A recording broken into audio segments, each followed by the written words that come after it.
when love turns into a cage. How Stoicism can set you free from toxic relationships. Have you ever loved someone so much that you lost yourself in the process? Have you ever felt like, in order to keep a relationship alive, you had to shrink, hide, adapt, even at the cost of your own peace, your own identity? Sometimes what we call love is actually fear. Fear of being abandoned, fear of not being enough, fear of being alone.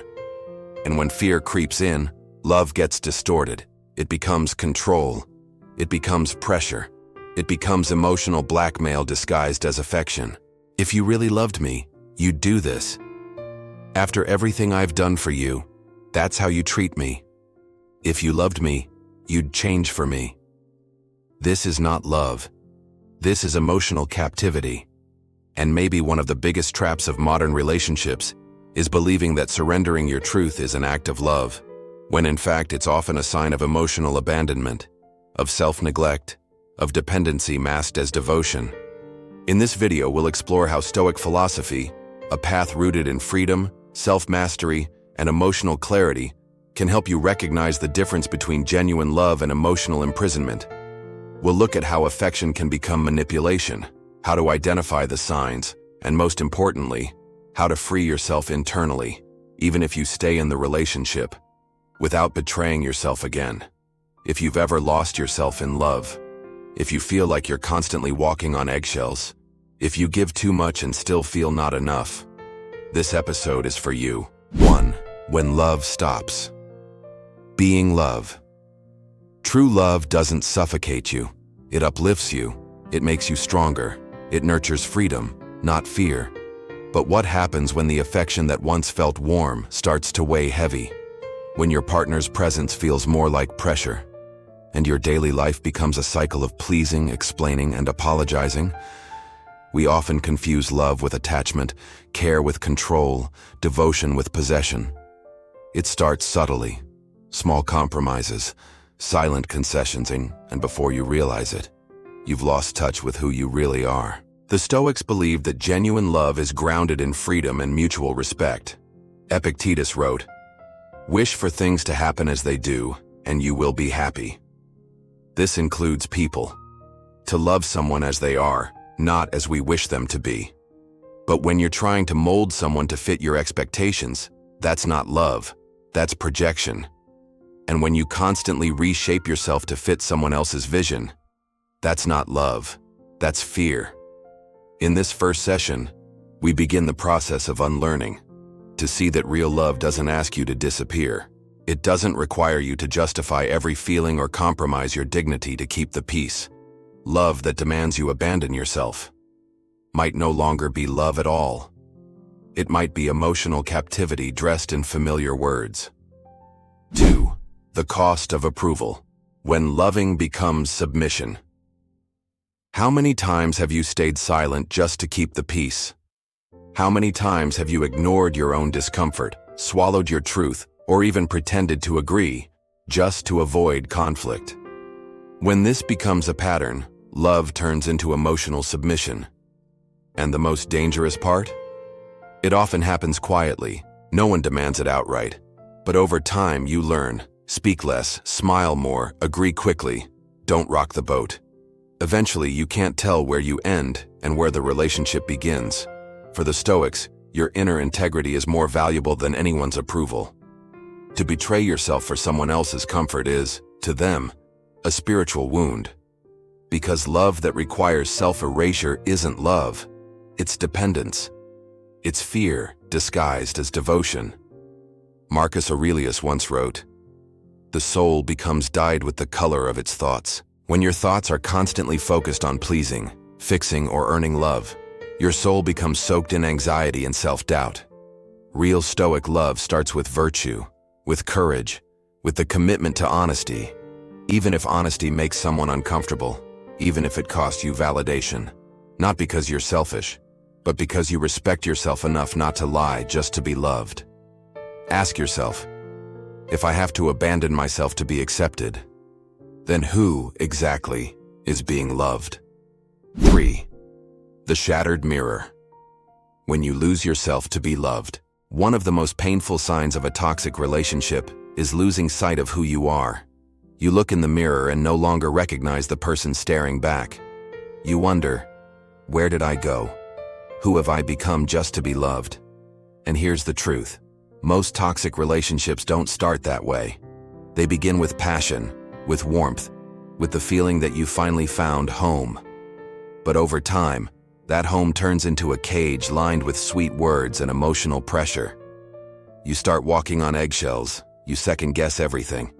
You apologize too much, and worst of all, you lose the sound of your own voice.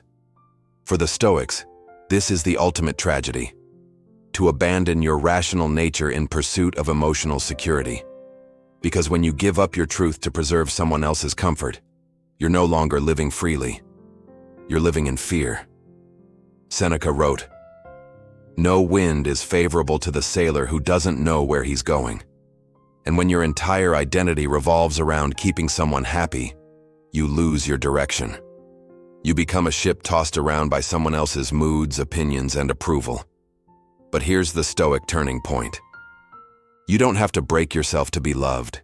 You don't need to erase your identity just to keep the peace. Because the kind of love that requires you to disappear is not the kind of love that will ever make you feel whole. It's time to remember. You are allowed to take up space, to have a voice, to rebuild the parts of you that were silenced, and choose a love that doesn't ask you to hide them again. 4. The illusion of need. When fear keeps you attached. Why do we stay in relationships that hurt us? Why, even after recognizing the emotional weight, the guilt, the control, do we still try to hold on? The answer is often not love, but fear. Fear of being alone. Fear that we won't find anyone else. Fear that this, as broken as it is, might be the best we can get, so we stay. Not out of connection, but out of emotional dependency. We mistake survival for love. But Stoicism teaches a radical truth. No one owns your peace of mind except you. Epictetus reminds us that dependency is born from forgetting what is, and isn't, within our control. If your happiness depends on another person's behavior, attention, or approval, you've surrendered your power. And here's the trap. The more we fear losing someone, the more we tolerate things we never should. We convince ourselves that enduring is noble, that it's better to stay than to face the unknown. But the cost of staying can be your mental health, your self-worth, your very sense of self. Love built on dependency is never light. It weighs on you. It binds through guilt and exhaustion. And ultimately, both people suffer. The one who controls and the one who submits. But there is another way. Stoicism teaches us that freedom begins within. You can reclaim your clarity, your strength, your voice. You can choose to remain in love without remaining a hostage to it. You don't have to stay where your soul cannot grow. You don't have to accept emotional crumbs just to avoid loneliness. True love honors who you are, not just what you can give. And sometimes the bravest thing you can do is stop holding on and start holding yourself. 5. Emotional blackmail. When love becomes a transaction. If you really loved me, you'd do this. After everything I've done for you, you owe me. You're so cold and selfish. Don't you care about me? Phrases like these don't come from love. They come from control. This is emotional blackmail, when affection is used as leverage and love becomes a currency of guilt. And it's not always loud or obvious. It often hides in quiet expectations, in unspoken rules, in passive-aggressive remarks. It's not only present in clearly abusive relationships. It can live in marriages, families, and even friendships that seem normal on the surface. But here's the truth. When love is conditional, when it's always tied to a test or a sacrifice, it stops being love. It becomes a performance. The Stoics teach that true connection can only exist in freedom and virtue, not in emotional debt. Seneca warned, "No one is free who is a slave to guilt." And that's exactly what emotional blackmail thrives on. Guilt. It says, "You owe me your compliance because I love you. You must prove your loyalty by giving up your needs." But real love never demands that kind of surrender. It doesn't ask you to erase yourself for someone else's comfort. In a transactional relationship, one person gives too much and the other takes too often. One feels drained, the other entitled. One walks on eggshells, the other calls it love. But Stoicism gives us a tool, the courage to set boundaries without apology, to say no without explaining your worth, to act from inner integrity rather than fear of losing someone. You are not required to destroy your peace to keep someone else calm. You are not responsible for healing someone who uses love as a weapon. Real love doesn't play games. It doesn't guilt you into obedience. It respects your freedom and grows because of it. 6. Boundaries, the courage to say no without guilt. In a healthy relationship, saying no shouldn't feel like a battle.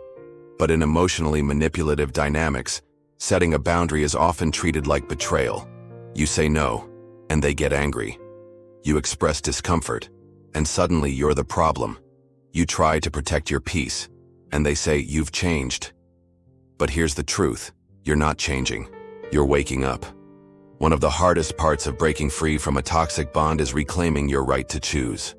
Because for so long your choices have been second-guessed, minimized, or punished. You've been taught that saying yes keeps the love alive, even when it kills your own voice. The Stoics offer a radical reframe. Marcus Aurelius said, "The best revenge is to be unlike him who caused the harm." And sometimes, that means no longer living as a version of yourself built around someone else's comfort. Saying no with clarity and calm is one of the greatest acts of self-respect. It's not about pushing people away. It's about staying whole while letting them get close. It's about defining the space where love can exist without becoming self-sacrifice. If a relationship only works when you stay silent, surrender, and self-abandon, then it's not really working. It's surviving on fear and imbalance. And here's a Stoic reminder. You are responsible for your inner peace, not for someone else's reactions. You can love them, you can care, you can show compassion, but not at the cost of your own clarity and dignity. Anyone who's offended by your boundaries may have never been interested in your freedom, only in your obedience. And love that needs obedience isn't love, it's control. 7. Rebuilding yourself. Identity that doesn't depend on others. After spending so long adjusting yourself to please someone else, remembering who you are can feel confusing, scary even. You start realizing you don't know what you truly enjoy anymore. You struggle to make simple decisions without doubt. You feel empty, not because you lack worth, but because you silenced your inner voice for too long. And that's where the real Stoic journey begins. Rebuilding from within. The Stoics believed your essence doesn't come from what others think of you. It comes from your reason, your choices, your moral integrity. You don't need someone else's validation to have value. You already have value. By nature. Epictetus said, "People are disturbed not by things, but by the view they take of them." And many of the painful beliefs we carry, I'm too much, I'm hard to love, I need to change to be accepted, aren't truths. They're interpretations. Stories we've internalized from unhealthy relationships. Rebuilding yourself means questioning those stories. It means realizing that needing space doesn't make you selfish, and wanting freedom doesn't mean you're unlovable. It means understanding that you are not broken. You were just living inside someone else's script. And Stoicism doesn't ask you to become cold or detached. It invites you to become clear, to be rooted in your values, to love from a place of wholeness, not survival. This isn't about becoming distant. It's about becoming you again, the version of you that knows where they stand, that doesn't beg to be seen or shrink to be chosen. Rebuilding is hard, but you're not starting from nothing. You're starting from wisdom. 8. Emotional freedom. Love that chooses, not clings. There's a big difference between loving someone because you choose to, and clinging to someone because you need them. One is healthy. The other is suffocating. Most relationships that turn toxic don't fail due to a lack of love. They collapse under the weight of emotional dependency, fear, jealousy, and possessiveness. Stoicism teaches a powerful alternative. You can love deeply without needing to control. You can be present without being possessive. You can care without becoming consumed. The Stoics never rejected love. They rejected attachment that steals your peace. Marcus Aurelius wrote, "You could leave life right now. Let that determine what you do and say and think." For him, nothing is permanent. Not people, not circumstances, not even relationships. This wasn't meant to create fear, but clarity. Because when you fully accept the impermanence of life, you stop trying to chain people down. You stop needing guarantees. You stop measuring love by control. True love says, "You are free to leave, and I still choose to stay." It doesn't guilt you into obedience. It doesn't collapse the moment you assert a boundary. You don't need to be anyone's everything. You don't need to be afraid of space or silence or distance. Stoicism reminds us, your peace is yours. Your identity is yours. Your worth is not measured by how tightly someone holds on, but by how calmly you can stand alone and still love fully. The strongest love is not the one that clings. It's the one that releases and still remains. 9. Turning pain into wisdom. Stoicism as a path to healing. Leaving an unhealthy relationship, or even realizing the damage it's done, is painful. There's grief, even if you're still together. There's anger, confusion, regret, and often shame for staying too long, for giving too much, for losing yourself in the process. But Stoicism offers a healing truth. Pain is not the enemy. It's a teacher. Seneca wrote, "No suffering is wasted if it leads to wisdom." Emotional pain, when avoided, turns into bitterness. But when faced with courage and reflection, it becomes fuel for transformation. Yes, it hurts to see how much of yourself you compromised. Yes, it's hard to admit you ignored red flags or stayed out of fear. But that doesn't make you weak. It makes you aware. And awareness is the beginning of power. Stoicism doesn't tell you not to feel. It tells you not to become ruled by feelings. To observe them, to learn from them, to act with reason, not reaction. This pain is revealing the cracks in your foundation, not to destroy you, but to rebuild something stronger. It's showing you your patterns, your wounds, your unmet needs. But now, you get to choose. Not to repeat, not to retreat, but to rise. You don't need to get over them. You need to return to you. You are not just someone who suffered. You're someone who's awakening. And Stoicism gives you the tools. Clarity, self-control, courage. A mindset that says, "This didn't break me, it built me." 10. Love without chains, conscious connection, and Stoic freedom. Love doesn't have to feel like a trap. In fact, the most powerful kind of love is the one that lets both people breathe, fully, freely, without fear. Real love doesn't bind, it doesn't demand, it doesn't turn affection into obligation. The Stoics didn't reject love, they redefined it. To them, love rooted in freedom, virtue, and mutual respect is the only kind that truly lasts. Not because it clings, but because it chooses to stay. Marcus Aurelius once said, "The happiness of your life depends upon the quality of your thoughts." So ask yourself, are your thoughts about love filled with fear, guilt, or control? Or are they shaped by clarity, courage, and presence? You were not born to twist yourself into someone else's expectations. You were not meant to perform emotional obedience to earn approval. You are here to live with honesty and to love with intention. A conscious connection begins when you truly know yourself, when you honor your own needs and values, when you stop confusing sacrifice with love, and when you realize no love is worth losing your peace over. No bond should demand your silence, your shape-shifting, your self-erasure. Stoicism gives you a compass, the serenity to accept what you can't control, the strength to act with integrity, and the freedom to walk beside someone without ever losing yourself. The love that lasts is the love that frees, not the one that chains you to survival, but the one that awakens your soul. You don't need to be rescued. You don't need to be owned. You don't need to prove anything. You are already whole, and the person who truly loves you will never ask you to become less of yourself to be loved more.